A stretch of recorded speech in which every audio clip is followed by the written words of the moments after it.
الحمد لله رب العالمين والصلاة والسلام على سيد المرسلين وعلى آله وأصحابه ومن تبعهم بإحسان إلى يوم الدين. أما بعد. بسم الله الرحمن الرحيم. عن أبي هريرة رضي الله عنه قال: كان رسول الله صلى الله عليه وسلم يبشر أصحابه بغدو رمضان يقول: قد جاءكم شهر مبارك، شهر رمضان شهر مبارك، كتب الله عليكم صيامه فيه تفطرون ومن تدخلون فيه أبواب الجحيم وتقل فيه الشياطين، فيه ليلة خير من ألف شهر، من ظلم خيرا فقد ظلم. رواه محمد بن سعيد. قال الشيخ الألباني صحيح. اللہ رب العالمین کا یہ بہت بڑا فضل احسان ہے کہ ہم لوگوں کو رمضان جیسے بابرکت مہینے سے بالکل قریب پا رہے ہیں. لیکن جیسا کہ ہم سبھی جانتے ہیں اور روزمرہ زندگی میں دیکھتے ہیں کہ کسی شخص کو اللہ رب العالمین نے جتنی سانسیں دی ہیں یہ اس کے اندر کم مقدم ہے، یہ کوئی نہیں جانتا. بہت قریب ہو کے بھی دوسرے لوگوں سے یہ ماہ مبارک دور بھی ہو سکتا ہے. اللہ رب العالمین نے کس کو کتنی سانسیں مدد کی ہے وہ اللہ رب العالمین جانتا ہے. یہ ہم نہیں جانتے. ہم صرف اللہ رب العالمین سے دعائیں کر سکتے ہیں اور امید وابستہ کر سکتے ہیں کہ اللہ رب العالمین تو نے مجھے اس ماہ مبارک سے اللہ قریب تک پہنچا دیا ہے تو تمہیں اور مدد دے کہ ہمیں اس ماہ مبارک کی برکتیں حاصل ہو سکیں، ہم اس ماہ مبارک کو پا سکیں اور اس ماہ مبارک کی جو فضیلتیں ہیں، جو برکتیں ہیں اور برکتوں کے جو بہت سارے مظاہر ہیں وہ سب کے ہم کو مل سکیں، تاکہ ہمیں اللہ رب العالمین کا رضوان اور اس کی مغفرت مل سکے، جہنم سے آزادی مل سکے. یہ ہر شخص کی خواہش ہوتی ہے اور یہی ہر شخص کی تمنا ہے اور اسی کے لیے ہم سب اس وقت بیداری سے منتظر ہیں. ماہ مبارک کی عدالت میں نبی کریم صلی اللہ علیہ وسلم کی بڑی مشہور ہے جو نبی آپ کے سامنے پڑھی ہے. ہر شخص اس کو جانتا ہے، اس کی بار بار اسے سنایا جاتا ہے. خطبوں کے اندر اس کا مسلسل اس کا بیان ہوتا رہتا ہے. بڑی مشہور حدیث. اس حدیث میں نبی کریم صلی اللہ علیہ وسلم نے سب سے پہلے اپنے صحابہ کو اشارہ کیا. بیان کرتے ہیں کہ کان رسول اللہ صلی اللہ علیہ وسلم یبشر الصائم بغدو رمضان. نبی کریم صلی اللہ علیہ وسلم کی عادت تھی کہ رمضان کی آمد کی آپ اپنے صحابہ کرام کو بشارت کیا کرتے تھے. یہ بہت بڑا خوشی کا موقع ہوتا ہے اور بہت عظیم موقع ہوتا ہے جب کسی انسان کو رمضان مبارک کی فضیلتیں حاصل ہونے کا امکان دکھائی دے. تو نبی کریم صلی اللہ علیہ وسلم کی عادت مبارکہ تھی کہ آپ اپنے اصحاب کو اس مبارک کی بشارت کیا کرتے تھے. دیکھیے یہ بڑی عام ہے، یہ مہینہ جس کے تم منتظر تھے، یہ برکتوں سے بڑی بڑھیاں جس کے تم انتظار میں تھے، وہ اس کی آمد قریب ہے، یہ تم پر فائدہ ہونے والا ہے. نبی کریم صلی اللہ علیہ وسلم یہ بشارت کیا کرتے. یقول اچھا مشاہد.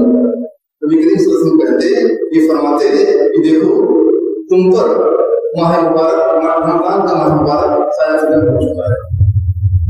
نبی کریم صلی اللہ علیہ وسلم کا صحابہ کرام سے یہ کہنا یہ اس بات کی دلیل ہے کہ مسلمانوں کو اس کی خوشی ہونی چاہیے، اس کا انتظار ہونا چاہیے اور اس کی آمد پر انسان کو پوری تیاری سے خود کو آمادہ کر لینا چاہیے کہ اس کی برکتوں کو کیسے ہم اپنے دامن میں سمیٹ لیں. اس کے اندر مختلف جو باتیں ہیں، جو عبادتیں مشروع ہیں، وہ سب ہم کر سکیں اور پوری زندگی کے ساتھ کر سکیں، پوری للہیت کے ساتھ کر سکیں. اس کے اندر محمود نہ ہو، کسی طرح کا دکھاوا نہ ہو، صرف اللہ کی رضا کے لیے، اس سے ثواب کے طلب کے لیے یہ چیز ہمارے اندر ہونی چاہیے کہ ہم جو بھی عبادتیں کریں وہ ایمان کے ساتھ کریں اور اللہ کے سے ثواب چاہیں. کوئی دوسری تنظیم مقصد اس کے ساتھ وابستہ نہ ہو. ایسی صورت میں اگر ایسا ہوتا ہے کہ انسان نے اللہ کی عبادت کے ساتھ کوئی دنیاوی منفعت، کوئی دنیاوی مقصود سے وابستہ کر لی، مربوط کر لی، تو اس کی عبادت کے اندر بہت بڑی کمی کا باعث بنتا ہے. تو نبی کریم صلی اللہ علیہ وسلم بشارت دیا کرتے تھے. آپ فرماتے ہیں یہ وہ ماہ مبارک ہے کہ اس ماہ مبارک کے روزوں کو اللہ نے فرض کیا ہے. یہ رمضان کی برکتیں ہیں کہ اللہ رب العالمین نے اس کے اندر عبادت کی